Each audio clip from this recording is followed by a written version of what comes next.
अस्सलाम वालेकुम students, welcome back to my channel. कैसे हैं आप सब? उम्मीद करती हूँ कि सब ठीक होंगे। तो आज का जो हमारा टॉपिक है फार्माकोग्नोसी का, यह है hyper sensitivity. Hyper sensitivity students आम जुबान में जिसे हसासियत कहते हैं। हसासियत या हाइपर सेंसिटिविटी में क्या होता है, हमारी बॉडी में जो है कुछ रिएक्शंस जो कि नॉर्मल होते हैं, ठीक है, उनके खिलाफ बॉडी हाइपर एक्टिवेट हो जाती है। यानी कि एक पर्सन है जिसके अंदर जो है किसी भी एक चीज़ को लेके जो है वो नॉर्मल प्रोसेस हो रहा है, लेकिन जो हाइपर सेंसिटिव पेशेंट होगा उसकी बॉडी में वो नॉर्मल चीज़ के खिलाफ हमारी बॉडी जो है वो हाइपर सेंसिटिव होगी।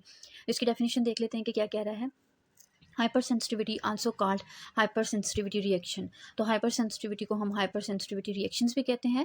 Refer to undesirable. अनडिज़ायरेबल का मतलब क्या है कि जिनकी हमें ख्वाहिश नहीं है, जो हमारी पसंद में नहीं आते, जो हमारी ख्वाहिश में नहीं आते। डैमेजिंग, जो कि डैमेज काज करें, नुकसान पैदा करें। Discomfort producing and some time fatal. Discomfort का मतलब क्या है कि बॉडी के अंदर जो है वो कोई इरिटेशन, ठीक है, जिससे पर्सन परेशान हो, इस तरह की सिचुएशन प्रोड्यूस करें, डैमेज करें बॉडी के अंदर। एंड सम टाइम फैटल्स, और फैटल का मतलब क्या है यहाँ पे खतरनाक।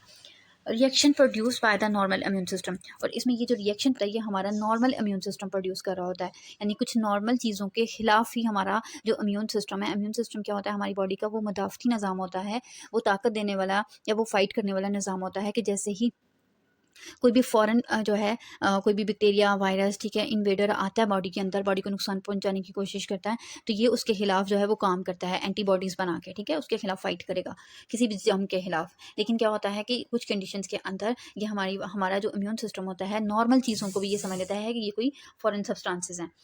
तो इनको हम क्या कहते हैं जी, कि ये हमारे हाइपर सेंसिटिविटी सिचुएशन में ये आ जाते हैं।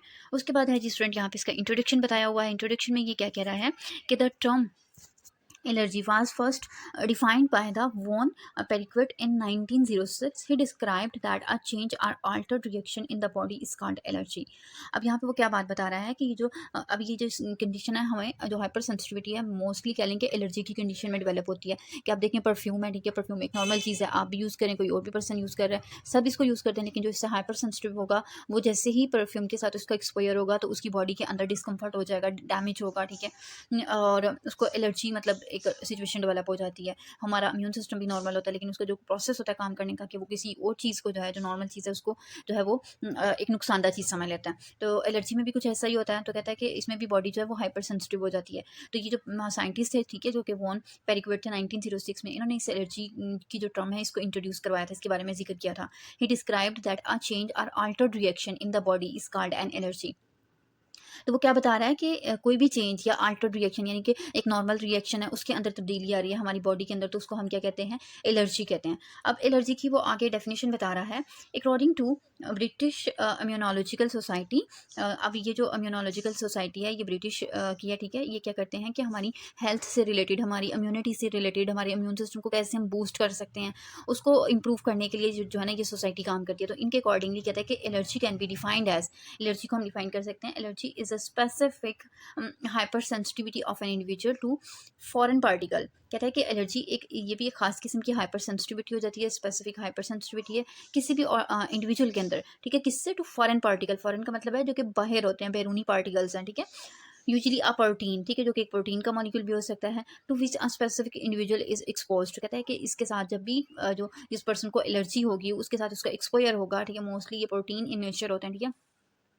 तो उस कंडीशन में क्या होगा कि पर्सन के अंदर स्पेसिफिक से एक हाइपर सेंसिटिविटी डेवलप होगी, जिसको हम क्या कहते हैं, एलर्जी कहते हैं। या फिर वो जो सेकंड डेफिनेशन एलर्जी की यहाँ पे डिफाइन कर, allergy is a hypersensitivity disorder of the immune system. अब यहाँ पे ये क्या बता रहा है स्टूडेंट्स कि एलर्जी एक हमारी बॉडी का एक ऐसा हसासियत की खराबी का अमल होता है जिसमें हमारा इम्यून सिस्टम जो है वो डिसऑर्डर हो जाता है, उसमें खराबी आ जाती है।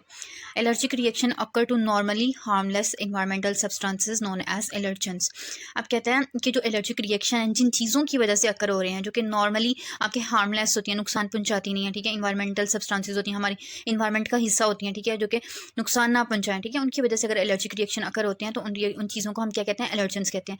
सिंपल वर्ड्स में स्टूडेंट, एलर्जन का मतलब ये है कि ऐसी चीज़ें जिससे पर्सन को एलर्जी हो रही है, ठीक है, वो चीज़ क्या कहलाएगी, एलर्जन कहलाएगी।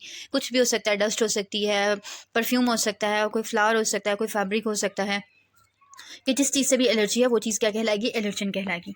आगे कहता है कि citric allergy is one of the 4 form of the hyper sensitivity and is called type 1। अब कहता है कि जो एलर्जी है, जो कि काफ़ी सीवियर किसी पर्सन को एलर्जी है, तो वो कहता है कि वो 4 फॉर्म होती हैं टोटल हाइपर सेंसिटिविटी की, ठीक है। तो जो सिट्रिक एलर्जी है, जो कि मतलब काफ़ी शदीद जिसका रिएक्शन आता है, तो उसको हम क्या कहते हैं, टाइप 1 और इमीडिएट हाइपर सेंसिटिविटी, यानी ऐसी हाइपर सेंसिटिविटी जिसमें रिएक्शन फ़ौरन बॉडी के ऊपर जो है वो अकर होता है। अब आप देखेंगे कुछ कंडीशन में ऐसे होता है, एलर्जी के रिएक्शन इस तरीके से होते हैं कि वो कोई आधे घंटे बाद होगा, कोई घंटे बाद होगा, कोई एक दिन गुजरने के बाद होगा, ठीक है। इसी तरीके से जो है, अगर कुछ रिएक्शन ऐसे होंगे, कुछ सब्सटेंसेस के रिएक्शन ऐसे होंगे जो कि इमीडिएटली होंगे, फ़ौरन होंगे, ठीक है। इस तरह की जो रिएक्शन होगा, हाइपर सेंसिटिविटी होगी, उसको हम क्या कहते हैं, इमीडिएट हाइपर सेंसिटिविटी। तो आगे देखते हैं स्टूडेंट, आगे क्या कह रहा है जी, एंटीबॉडी। आप ये देखें स्टूडेंट, एंटीबॉडी, जैसे मैंने आपको बताया कि हमारा इम्यून सिस्टम क्या होता है कि एक आर्मी है हमारी बॉडी की, ठीक है। यानी कि ये आर्मी जो है क्या करती है कि जो बाहर की जो हार्मफुल सब्सटेंसेस हैं उनके खिलाफ लड़ती है। अब ये जो हमारा इम्यून सिस्टम है, ठीक है, जो कि इस आर्मी को बना रहा है, ठीक है, वो जो आर्मी है उसको हम क्या कहते हैं, एंटीबॉडी कहते हैं, ठीक है। एंटीबॉडी मतलब हमारी बॉडी की फौज है जिसको इम्यून सिस्टम ने प्रिपेयर करना है। अब कहता है कि N antibody is a type of the protein the bodies immune system produce antibodies. अब कहते हैं कि ये जो है ना, एंटीबॉडी क्या होता है, एक प्रोटीन की एक किस्म होती है, ठीक है, और हमारा इम्यून सिस्टम इसको प्रोड्यूस करता है, इन एंटीबॉडीज को, when it detect harmful substances, तो कार्ड एंटीजन। तो कहता है कि ये जो एंटीबॉडीज हैं इनकी प्रोडक्शन कब होगी, जब ये कोई भी हार्मफुल सब्सटेंसेस को डिटेक्ट करेंगे, ठीक है। जैसे ही इनको लगेगा कि कोई भी हार्मफुल सब्सटेंसेस बॉडी के अंदर इंटर हो गई हैं, वैसे ही हमारा इम्यून सिस्टम इनको जो है ना प्रोड्यूस कर देगा।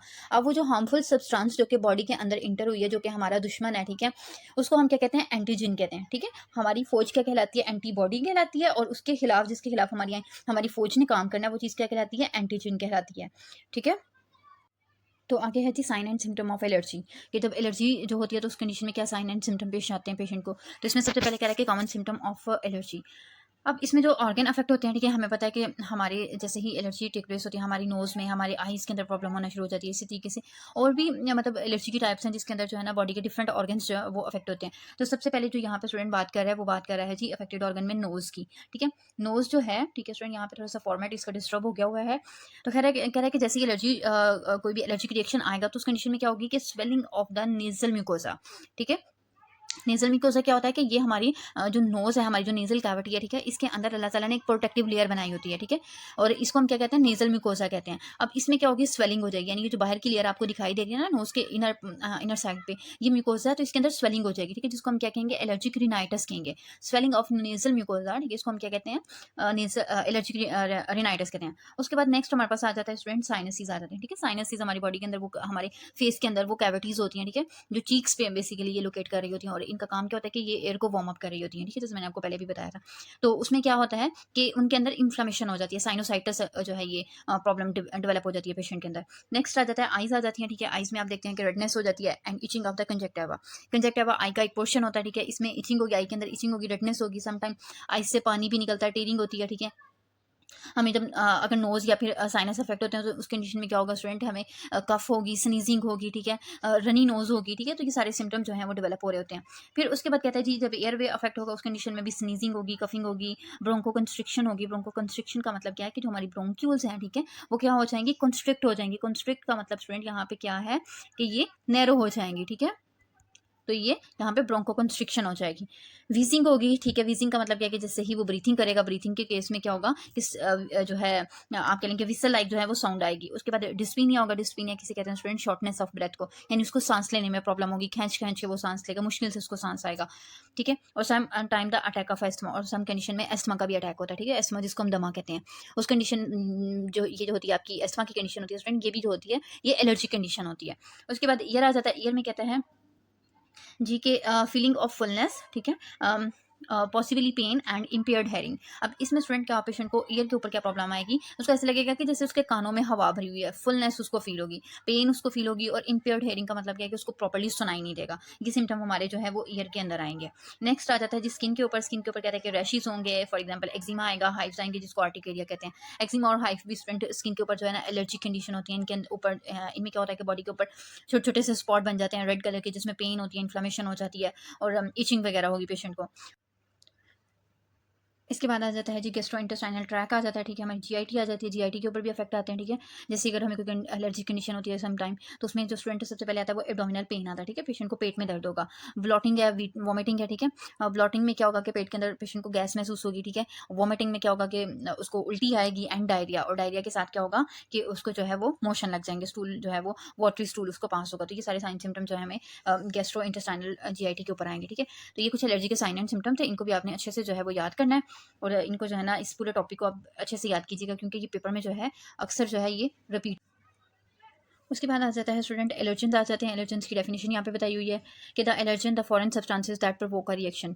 अब यहाँ पे क्या बताता है कि एलर्जन वो बॉडी की वो फॉरेन सब्सटेंसेस होती हैं, ठीक है, वो बैरूनी चीज़ होती हैं जो कि क्या करती हैं बॉडी के अंदर कोई भी रिएक्शन को प्रोवोक करती हैं। प्रोवोक का क्या मतलब है, उभारती हैं। It is a substance that can cause an allergic reaction, ठीक है, कहते हैं कि या फिर एलर्जन क्या है, कोई भी इस तरह की सब्सटेंस हो सकती है जो कि बॉडी के अंदर एलर्जिक रिएक्शन को जो है वो एक्टिवेट करते हैं, हमारे इम्यून सिस्टम को एक्टिवेट करते हैं, हाइपर सेंसिटिविटी उसके अंदर डेवलप करते हैं। Allergens are the particles that in some people the immune system recognize as the foreign are the dangerous but cause no response for most people। अब यहाँ पे वो क्या बता रहा है कि हमारे पास एलर्जन ऐसे पार्टिकल्स होते हैं जो कि कुछ लोगों के अंदर जाके, सबके अंदर नहीं, कुछ लोगों में जाके उनके इम्यून सिस्टम को रिकॉग्नाइज करते हैं, मतलब उनको स्टिमुलेट करेंगे, और हमारा इम्यून सिस्टम उनको क्या करेगा कि रिकॉग्नाइज करेगा एज अ फॉरेन या फिर डेंजरस सब्सटेंस, कि ये हमारी बॉडी के लिए कोई खतरा है, ठीक है, हमारे इम्यून सिस्टम को ये जो है गलती लगेगी। But cause no response for most people, लेकिन कहता है कि ज़्यादातर लोगों के अंदर उसका कोई भी रिस्पॉन्स नहीं आएगा, उसमें हमारा इम्यून सिस्टम कोई रिस्पॉन्ड नहीं करेगा, ठीक है। उसके बाद कहता है जी कुछ हमारे पास आ जाते हैं कॉमन एलर्जेंस आ जाते हैं, ठीक है, जिसके अंदर आ जाता है पोलन आता है, हमारे पास डस्ट आती है, केमिकल्स आ जाते हैं, ड्रग्स सच एज एंटीबायोटिक्स आ जाती हैं, मेडिकेशंस आ जाती हैं, you put on your skin, ठीक है, या फिर कुछ ऐसी मेडिसिन एंटीबायोटिक्स हैं जो कि आप अपनी स्किन के ऊपर लगाते हैं, ठीक है, तो उनकी वजह से भी जो है ये एलर्जी डेवलप हो सकती है स्किन से रिलेटेड। इसके अलावा कुछ फूड्स हैं, ठीक है, फॉर एग्जाम्पल मिल्क है, चॉकलेट है, स्ट्रॉबेरीज हैं, वीट है, ठीक है, तो गंदम से भी कुछ लोगों को एलर्जी होती है, बेरीज से होती है, मिल्क से होती है, ठीक है, कर्ड वगैरह से एलर्जी होती है। उसके बाद परफ्यूम्स आ जाती हैं, ठीक है, मतलब ये सारी देखें चीज़ें ऐसी हैं जो कि नॉर्मली हमारा एक्सपोजर होता है इन चीज़ों के साथ, लेकिन जो एलर्जिक पेशेंट होगा उसके लिए ये एलर्जन के तौर पे काम करेंगी। इसके बाद स्टूडेंट टाइप ऑफ एलर्जेंस हैं। इसमें सबसे पहले जो है कुछ एलर्जन ऐसे हैं जो कि स्किन के साथ जब उनका कांटेक्ट होगा तो वो एलर्जी प्रोड्यूस करेंगे। कुछ ऐसे हैं जिनको हम इंजेस्ट करेंगे, यानी खाएंगे, अंदर लेके जाएंगे बॉडी में, तब वो प्रॉब्लम करेंगे। और कुछ ऐसे हैं जो कि इंजेक्शंस की फॉर्म में, जैसे ही मतलब वो स्किन में इंजेक्ट होंगे उस कंडीशन में उनका इफेक्ट जो है वो नजर आएगा। और कुछ ऐसे हैं जिनको हम इनहेल करेंगे, अपने सांस के थ्रू अंदर लेके जाएंगे, तो जो है वो एलर्जिक रिएक्शन जो है प्रोड्यूस करेंगे। सबसे पहले हम स्किन कॉन्टैक्ट वाले देख लेते हैं, जिसमें हमारे पास आ जाता है पॉइजनस प्लांट आ जाते हैं। पॉइजनस प्लांट स्टूडेंट ऐसे हैं यानी कि जैसे ही इनका स्किन के साथ कॉन्टैक्ट होगा, स्किन को ये टच करेंगे, तो ये उस कॉन्टैक्ट से ही जो है ना बॉडी के अंदर एलर्जी प्रोड्यूस करेंगे। उसके बाद लैटेक्स आ जाता है स्टूडेंट। लैटेक्स भी जो है ये एक जो है प्लांट की सेक्रीशन होती है, ठीक है, जिसे हम बहुत सारी चीज़ें बनाते होते हैं, जिसमें एक एग्जाम्पल आपके पास ग्लव्स की आ जाती है, जैसे हॉस्पिटल में डॉक्टर्स वगैरह जो ग्लव्स यूज़ करते हैं, ठीक है, तो वो जो ग्लव्स होते हैं वो भी लैटेक्स के बने होते हैं, लैटेक्स मटीरियल के, तो कुछ लोगों को उससे भी एलर्जी होती है। उसके बाद आ जाता है नेक्स्ट हमारे पास एनिमल टेंडर आ जाता है। एनिमल टेंडर बोलते हैं स्टूडेंट्स जो एनिमल की बॉडी पे खुश्की होती है, उसको हम एनिमल टेंडर कहते हैं। उसके बाद ज्वेलरी आ जाती है, ठीक है, जैसे कि आप ज्वेलरी के साथ आपका कॉन्टैक्ट होगा तो उस कंडीशन में भी जो है एलर्जिक रिएक्शन आ जाते हैं। उसके बाद इंजेक्शन है, यानी कुछ चीज़ें जिनको आप खाएंगे, जिसमें सबसे पहले मिल्क आ जाता है आपके पास, ठीक है, उसके बाद मेडिकेशन आ जाती हैं, और नेक्स्ट आपके पास कुछ नट्स आ जाते हैं, या फिर आपके पास शेल फिश आ जाती है, यानी एक फिश की टाइप है जिसको आप जैसे ही खाएंगे, ठीक है, या नट्स आप खा रहे हैं, ठीक है, ड्राई फ्रूट्स वगैरह, उनसे समटाइम एलर्जी हो जाती है। उसके बाद आ जाता है जी स्टूडेंट इंजेक्शन, ठीक है, जैसे यानी वो बॉडी में इंजेक्ट होती हैं, उसमें हमारे पास मेडिसिन आ जाती हैं, ठीक है, मेडिकेशन आ जाती हैं, और स्टिंग बाइट होती है, ठीक है, बी स्टिंग होती है, सॉरी। तो जैसे ही जो शहद की मक्खी है या फिर कोई भी है वो स्टिंग करती है बॉडी के ऊपर, जैसे ही वो डंग मारती है, तो उस कंडीशन में भी एलर्जिक रिएक्शन जो है वो प्रोड्यूस होते हैं। नेक्स्ट आ जाता है इनहेलेशन का। इनहेलेशन में यानी कि जिनको सांस के थ्रू हम अंदर लेके जाते हैं, उसमें हमारे पास पोलन आते हैं, डस्ट आती है, मोल्ड्स एंड माइल्ड्यू आती हैं, ठीक है, ये फफूंदी जो फंगस होती है उसको कहते हैं। एनिमल टेंडर भी आ जाता है, ठीक है, टेंडर को भी जब आप इनहेलेशन के थ्रू भी अगर अंदर ले जाते हैं, ठीक है, तो उस कंडीशन में भी जो है ये एलर्जी प्रोड्यूस करेगी। तो ये तो स्टूडेंट कुछ एलर्जेंस थे, ठीक है, कॉमनली जो कि एलर्जी को प्रोड्यूस करते हैं, ठीक है, और ज़्यादातर लोग जो हैं आप कह लेंगे इन्हीं से अफेक्ट होते हैं।